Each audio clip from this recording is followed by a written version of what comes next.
त्याच्यामध्ये देण्याची दानत असायला हवी. विंदा करंदीकरांची खूप सुंदर कविता आहे. देणाऱ्यानं देत जावं, घेणाऱ्यानं घेत जावं, आणि घेता घेता एक दिवस देणाऱ्याचे हात घ्यावेत, म्हणजे असे कोपरापासून तोडून नाही घ्यायचे. तर त्याच्यामध्ये जी देण्याची दानत आहे ती थोडी तरी आमच्यामध्ये यावी.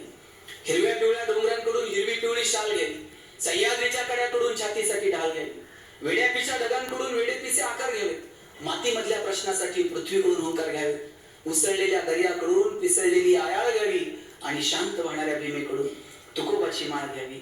देणाऱ्यानं देत जावं, घेणाऱ्यानं घेत जावं, आणि घेता घेता एक दिवस देणाऱ्याचे हात घ्यावेत.